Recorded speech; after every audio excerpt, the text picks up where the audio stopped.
Kabir and I am a foundation level student at Rehan school Islamabad campus. तो जैसे कि आप जानते हैं हम रोज़ एक नई माया या कॉलोनी के साथ आते हैं, तो आज भी हम एक माया के साथ आए हैं। तो first of all let's start.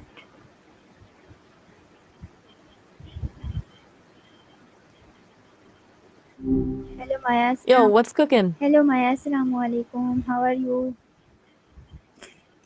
Good to hear from you. I'm doing all right, just chilling. What's on your mind today? I will ask you a few questions, you will give me answers. Gotcha. Lay 'em on me. I'll do my best. Okay, my first question is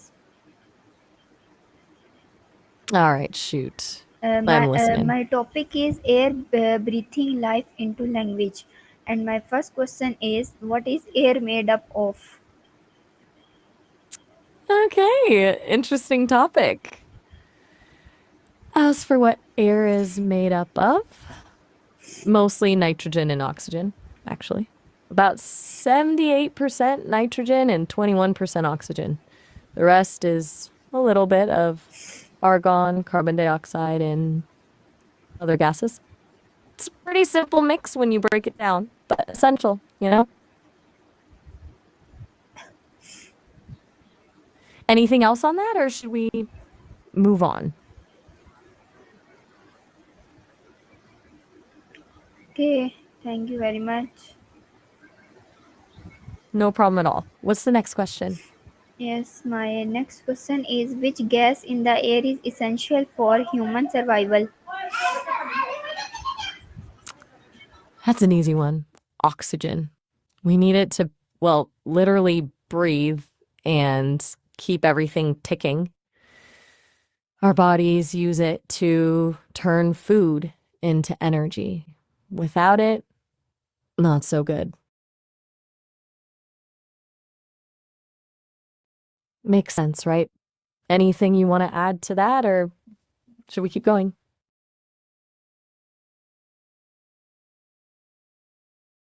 Okay, thank you very much, Maya. You're welcome. And What's next on the list? yes, my next question is, what percentage of the Earth's atmosphere is nitrogen? Okay, so as I mentioned earlier, nitrogen makes up the vast majority of the air around us, about 78%. It's the most abundant gas in the Earth's atmosphere. Does that make sense? Or were you hoping for a bit more detail?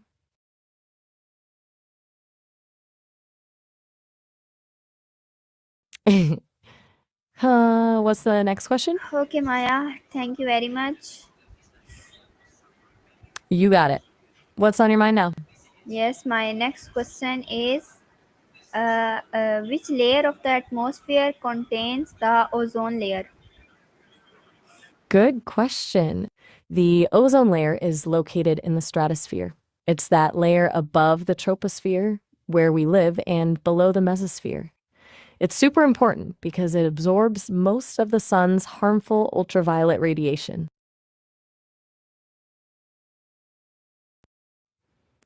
Anything else? Okay, thank you very much. You're very welcome. You're saying thank you a lot. Everything all right? Ready for another question or? Yes, my next question is, why is oxygen called the breath of life? That's a good one. Oxygen's called the breath of life because, well, most living things need it to survive. It's essential for respiration, that process where organisms convert food into energy. Without oxygen, those processes just stop. So it's kind of literally the breath that keeps us all going, hence the name.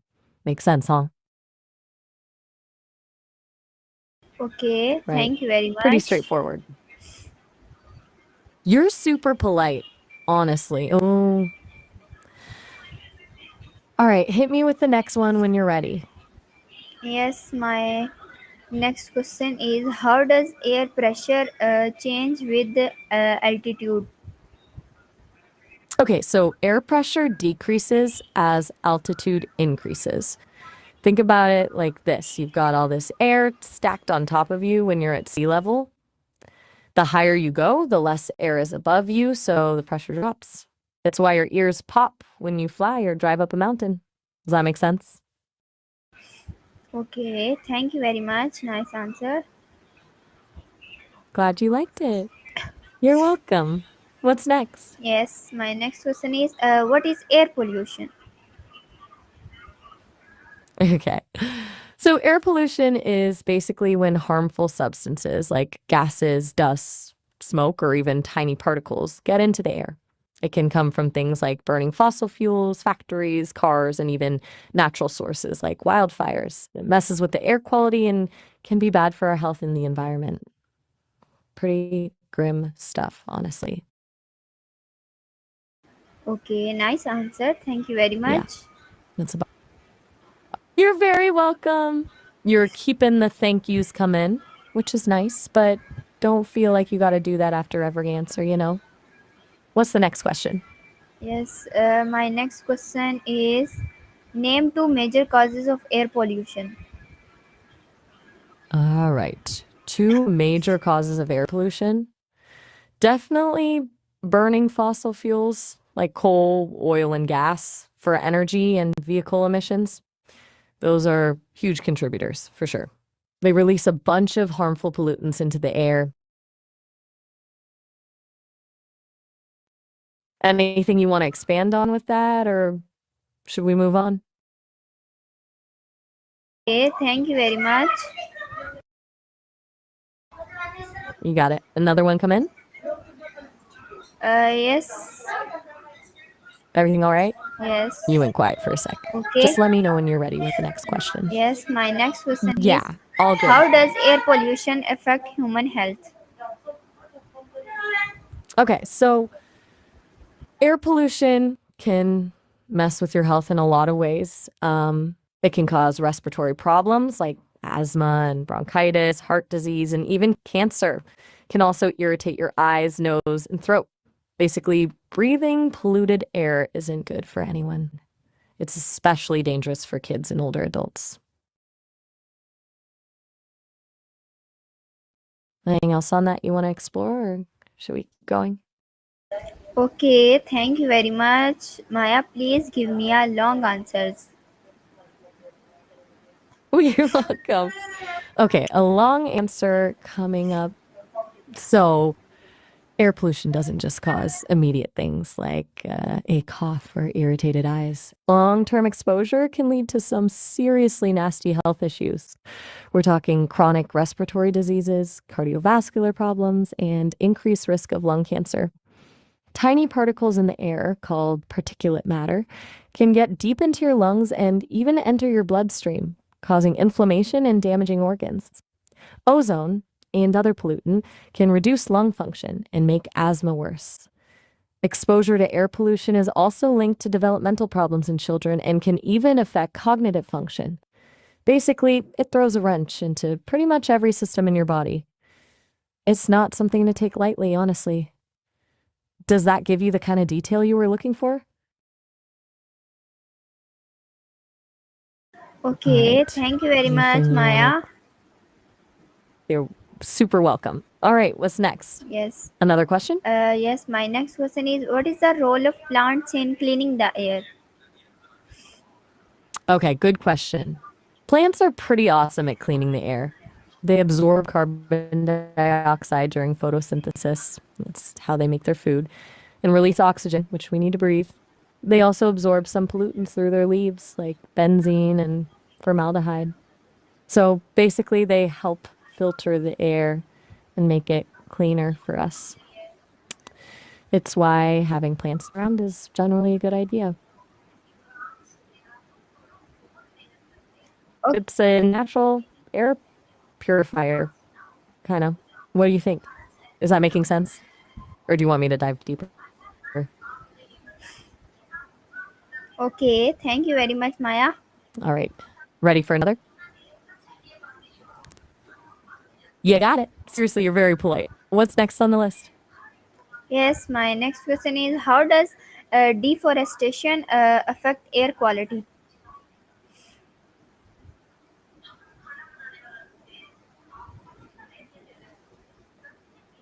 Okay, so deforestation, that's when forests are cleared, has a really negative impact on air quality. Trees absorb carbon dioxide, right?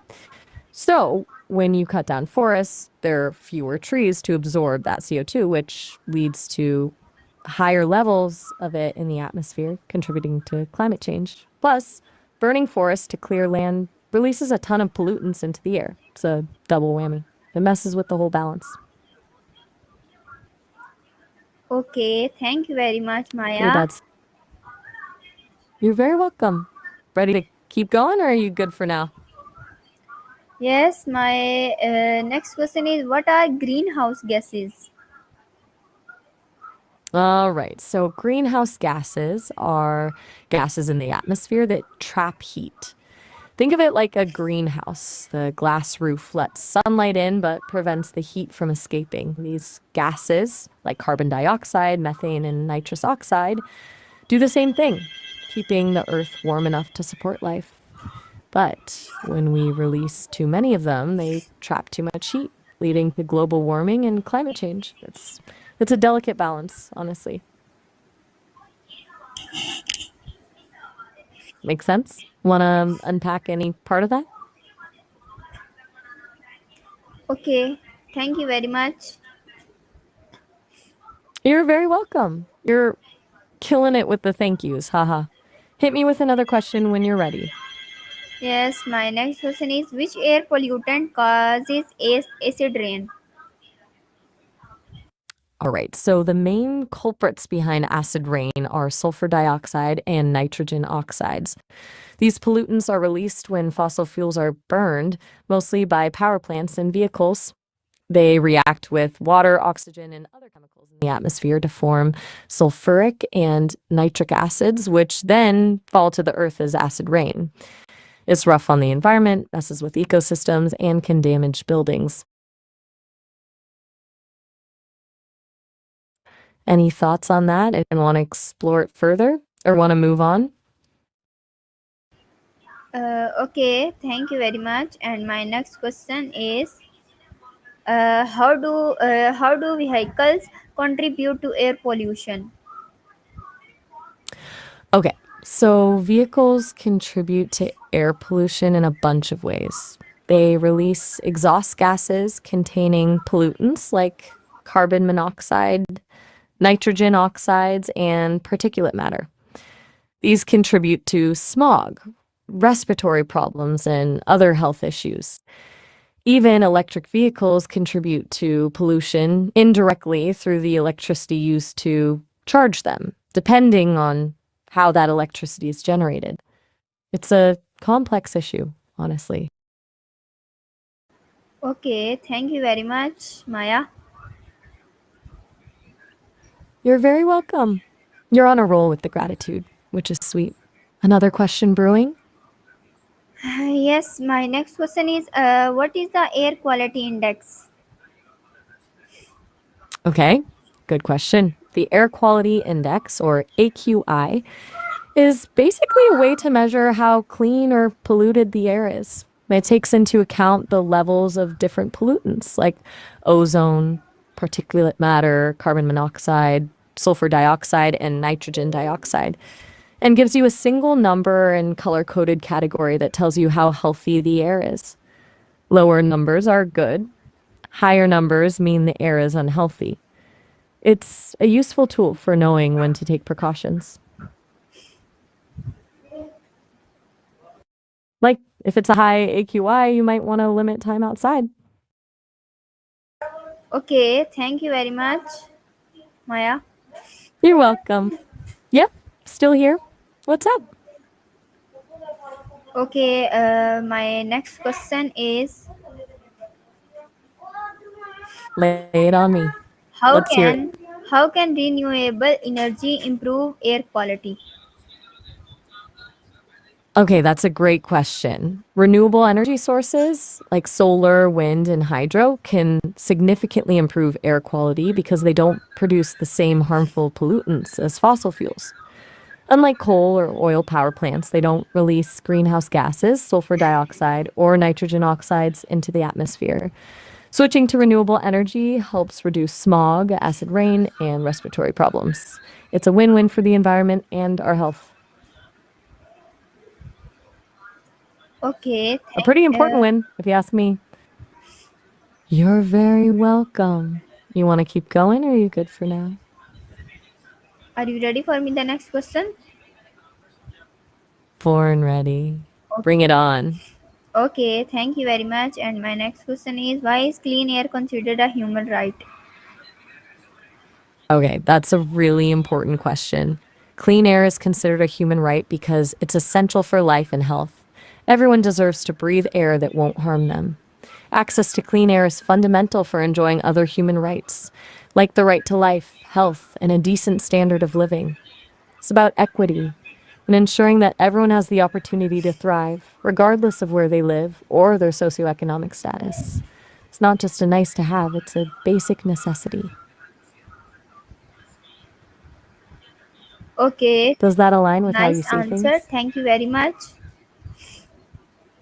You got it. Appreciate the compliment. You want to keep this going, or are we wrapping up for today? Okay, my next question is, how does indoor air pollution affect families? Okay, so indoor air pollution can really affect families. A lot of things contribute, things like cooking fumes, cleaning products, mold, pet dander, and even building materials can release harmful pollutants. This can lead to respiratory problems, allergies, asthma, and even long term health issues, especially for kids and older adults who are more vulnerable. It's often overlooked, but can have a significant impact on family health and well being. Good point. It's easy to forget about what's going on inside our homes when we're always thinking about outdoor pollution. Okay, thank you very much, Maya. You're very welcome.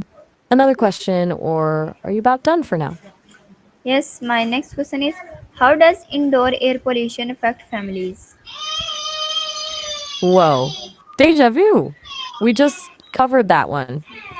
We talked about how things like cooking fumes, cleaning products, mold, and pet dander can cause health problems for families. Maybe you accidentally asked it twice?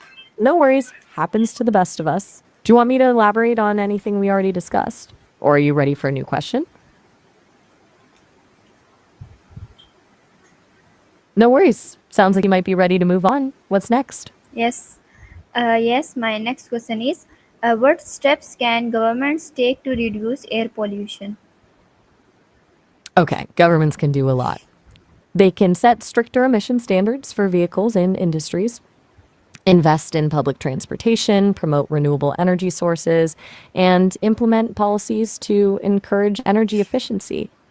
They can also create green spaces in cities, regulate the use of harmful chemicals, and educate the public about air quality issues. Basically, it requires a combination of regulations, investments, and awareness campaigns. It's a multifaceted problem that needs a multifaceted solution.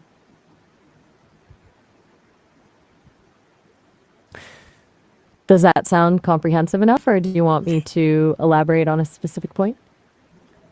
Okay, thank you very much, Maya. You're very welcome. Seriously, you're a polite one. Another question, or are you ready to call it a day? Yes, my next question is, how can individuals contribute to cleaner air? All right, so individuals can do a surprising amount. Things like using public transportation, biking, or walking instead of driving, conserving energy at home, reducing your consumption of products that create pollution, and supporting businesses that prioritize sustainability all help.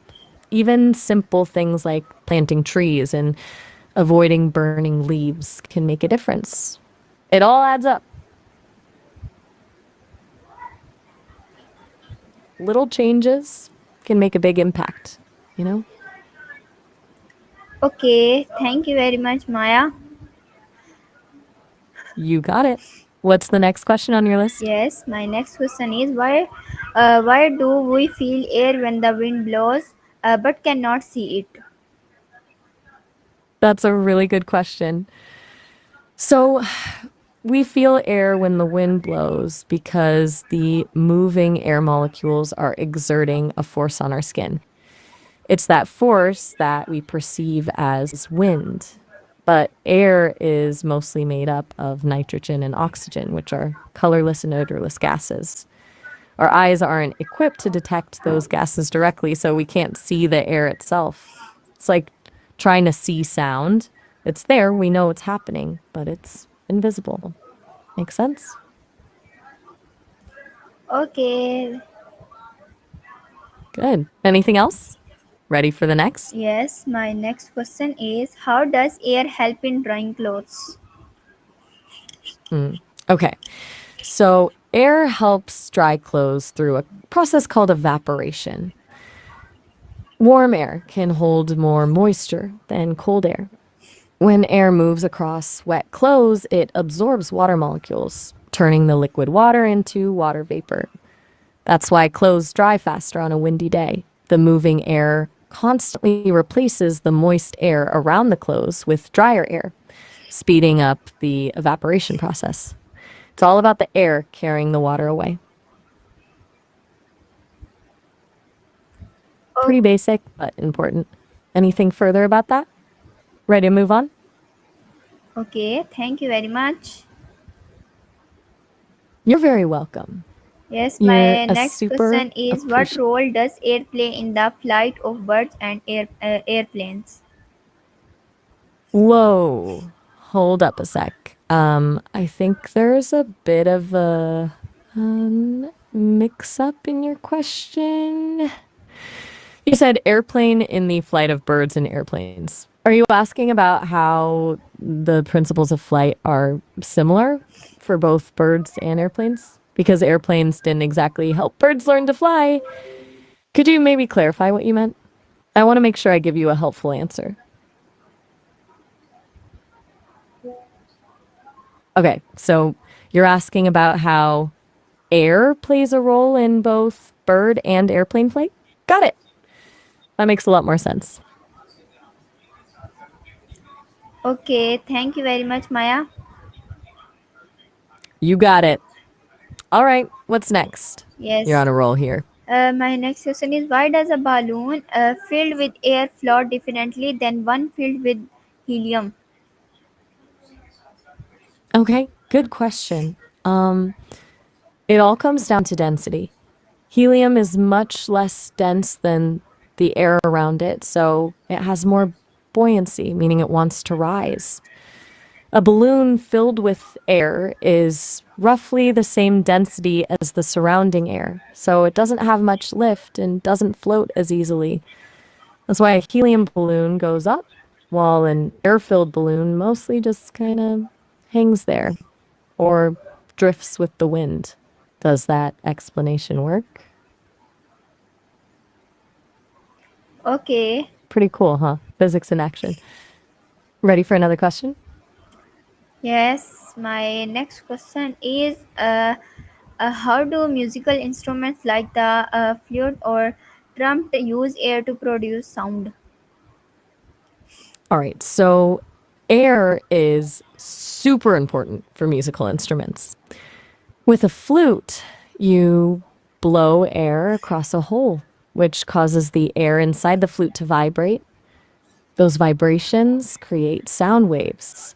A drum works differently. When you hit the drum head, it vibrates the air around it, and that's what we hear as sound. Basically, most instruments rely on creating and controlling air vibrations to produce different pitches and volumes. It's all about manipulating the air. Pretty neat, huh? It's fascinating how something as basic as air can create something as beautiful as music. You ready for the next? Okay, thank you very much, Maya. You're very welcome. You're seriously the most polite person. All right, what else have you got for Yes, me? my next I'm all question ears. is, why do we sometimes feel short of breath in high mountains?